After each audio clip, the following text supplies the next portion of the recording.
So as Catherine said, we're going to be showcasing a space within Learn called My Path, and it is for every student in first year currently, as well as all science students. We're piloting it right now through the Student Success Office with the help of Catherine and, of course, Despina and Learn, as well as the academic advisors in arts and a plethora of people in science who are working on this project.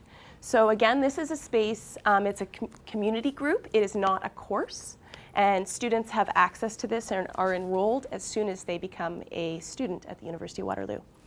So there's three benefits of the My Path space that we're trying to promote.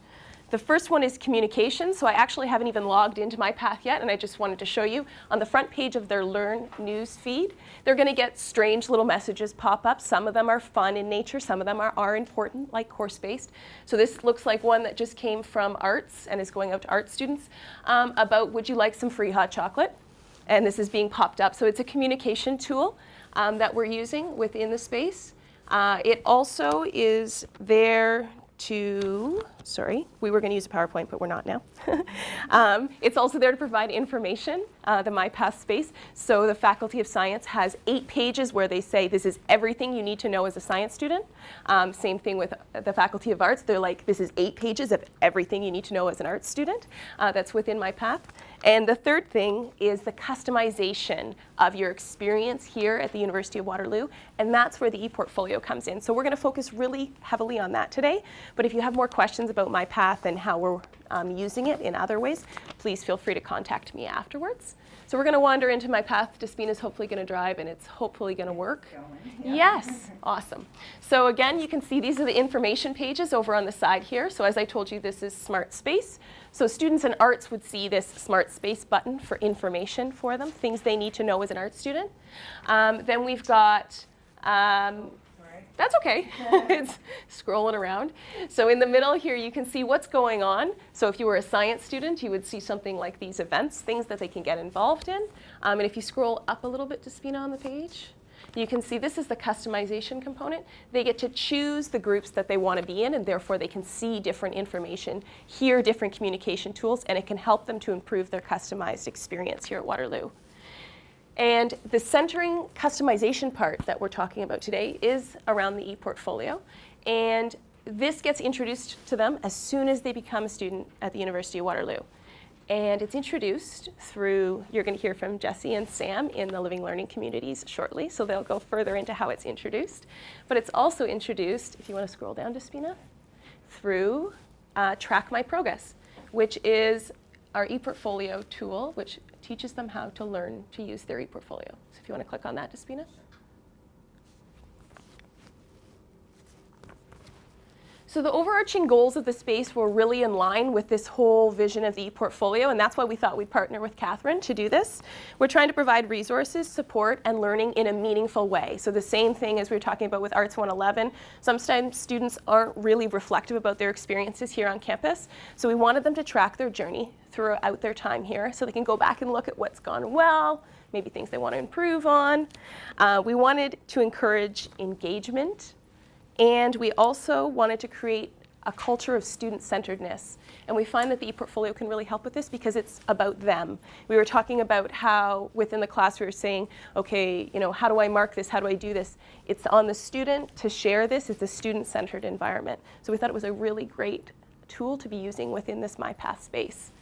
So when we're in the ePortfolio page, we're introducing them early by giving them lots of help videos. So we're teaching them to learn it. And if you scroll down here, there's a ton of different videos that every student who's in first year will have access to on how to learn to use the ePortfolio. It takes them step by step through how to create presentations, some troubleshooting things, and it also, if you keep scrolling down, provides them Despina with this beautiful button if they can't figure it out with the videos. So that's the first thing that we do with them, and every student, again, has access to this. The second thing we're trying to do is a buy-in. Why would I use this? It's the biggest thing. Why would I use it, right? In Arts 111, if the TA's reading it, sometimes might not be as robust at the start until they see a reason to do it. So if you scroll right up to the top, Despina, we've got, here's some buy-in.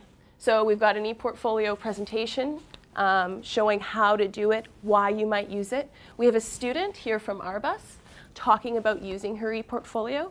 And then we have a final completed presentation of another student who's using the ePortfolio as a tool to go out and promote herself for careers. So this one in the middle with Christina has actually been the highest hit. They wanted to see how they're using it. And so we're tracking this to see how students are watching the videos, and they really like Carla's or Christine's video. Okay? So that's the buy-in part. We also have examples for the students so they can see actual ePortfolios being built. So you can see them all here. And these are our science orientation leaders who are building. And we also have living learning leaders who are building ePortfolios. And students can look and find out, what might I do in here? If it's outside of a course, what might I put in here? And finally, to help them even further within the Do It section, we've got a couple things to help model an ePortfolio for them. The first one being these random geese that are throughout all the information pages within MyPath and sometimes show up on our communication feed to remind them of things they might want to transfer to their ePortfolio to save. The second thing is in the form of forms and the student success plan. Yeah, thank you. Within, oh, with stops along my path. So if they click on that button, it'll actually give them some prompts.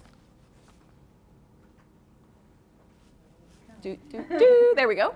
It gives them some prompts of things that they might want to think about and track for themselves. So it gives them some things to get started if they have no idea where to start and they've got a blank page and they're thinking, what should I do? So I just wanted to give you an idea. That's the benefits of using an ePortfolio. So students will have probably seen it in some way, shape, or form. A couple stats to give you an idea that I wrote over here on the board. So in October 2013, we've had 5,585 students enrolled in MyPath. And in March, a little bit additional students come in. We enroll these students. They can't enroll themselves. It's just like a normal course style group. But out of those 5,500, 3,561 have accessed the site, and that's content in the site, as well as ePortfolios. Of those, 783 have accessed their ePortfolio in October. And Catherine pulled some stats to show that 779 of our students who are in MyPath actually created an ePortfolio or put something in their ePortfolio just in September of 2013. So we're seeing some students pick up this even before they come into the courses. So we're hoping that this becomes more of a little bit of a language. It's the whole thing with Twitter, and they've got to learn all these different things. We're trying to showcase this as a place that they can track their progress the whole way along. And I think Jesse and Sam are going to show you kind of where some of these numbers come from in the next presentation, because we're not alone in trying to get this ourselves. Go ahead, Despina. Cool. All right. So I am Despina Favekos, and I am LearnHelp. So I support the on-campus courses, any of them using Learn, instructors, students, pretty much anyone who needs help, as well as ePortfolio. And so I'm going to talk about some of the resources we've made available to all of our users. First, Catherine and I have been offering drop-in sessions specific for ePortfolio the last 2 or 3 terms. We're finding that actually attendance is decreasing, and I'm hoping it's because everyone is figuring out how to use it, and it's becoming more user-friendly as D2L starts to understand how the institutions are using it as well. This is my pilot site, so please don't judge. We're upgrading Learn in about a month, so I'm working on all the new versions of the documentation. But basically what we've done is we've broken it down into granular instructions, and we've done that so that when Kyle referenced it earlier, the courses have those specific assignments and you need to do this task. They can link to this site, and all of the documentation across campus is the same. It's more consistent for the students. They're not being told, because there's multiple ways to do certain tasks, they're not being told to go one way in a course and then a different way, and it gets confusing. So this is one of our resources. We also offer one-on-one sessions for students or faculty if they're interested in starting with ePortfolio or if they need support while using it. And then for the students, if they get stuck for the assignments, usually it's right before it's due and the flood of help requests come in. We also, so I'm Learn Help, the email as well as the site. So any emails that get sent, we deal with as quickly as possible. I think for the most part, everything goes pretty smoothly. Some of the other things I wanted to mention is just the support numbers that I'm receiving are decreasing, and in one way, it's the simple questions are decreasing, the how do I create a presentation. Those questions, I don't get those anymore. Now I get how do I embed video in my presentation, how do I have music automatically play when someone clicks on my presentation. It's those out of the box, taking this tool to the limit questions that we're starting to get now. And I think that shows that the students are enjoying it and engaged in using the tool. Do you have any questions for Despina, for Andrea, for me? Dina? What are the features, if any, that have come with 10.3 that is that a fair question? Yeah, no, absolutely. Actually, I should have talked about it. I should have planned more on that. They've introduced a new reflect area, so the students can reflect directly on content. So you add something to your course, student scrolls down, they'll see a reflect now. When they click that reflect button, it's going to apply tags that include the course name, the content, it's the module and the content name. And then when they compose their reflection, it gets saved into their ePortfolio. So that's a tie-in that doesn't exist right now. What other features? Mobile. Yes, the mobile app is fantastic. It's getting better and better. Right now, it's just iOS and Android, but it allows students to take pictures on their phone, compose reflections on their phone, and they get added to their ePortfolios regardless of where they are. We have enabled it in the back end, so it'll be a function that'll exist once we move it to production. What else is new in 10.3? Jason, are you guys there yet? 10.3? Are you on 10.3 yet? No. We're doing it in the summer. Okay, I think there was some changes to the sharing groups too, but I can follow up with you if you want with some more details. We have sessions planned in May once it's been Yeah. released to sort of what's changed or what's Yeah. Andrea, the communication feeds that are put out for this pilot project, are they coming from the faculties or? They're coming from, they're in partnership with the faculties as well as with the Student Success Office currently. Oh. So arts, you saw the chocolate, that came from the arts academic advisors. They're trying to get them to come see their peer mentors right now. And so the SSO social media plans are tied into this? We are literally as of next week tying in the SSO social media plans as well into this because we're getting really good feedback. Students are listening to the news feed that's coming from My Path now really heavily. So we've decided to tie it in to the SSO communication plan so that it's consistent with the Twitter feed and it's consistent with Facebook and those types of things as well. And it'll save us a lot of time from our end, and it'll help us to link with the faculties as well, all within one space. So are students gonna get that and Facebook and Twitter? Or? It'll be, it's gonna be so that we have more consistent messaging, same thing with Despina, to make sure that we're using the same language, those types of things.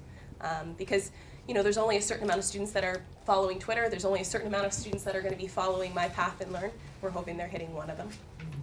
But consistency in the message is the key. I have one more question about accessibility and have you faced any issues? I was thinking initially on the videos the intensive videos you use in that. How are you dealing with that? Is it part of it? The accessibility features with the videos, we're trying to follow accessible standards properly within YouTube with the captions and those types of things. And recorrecting them. Yes, correct, yes. And the only issue that we're struggling with right now is Google Cal is not perfectly accessible, but it's a tool that's being used by the student societies on campus currently. So we've been trying to stick with them for now and think about problem solving for the future on how we're going to do that.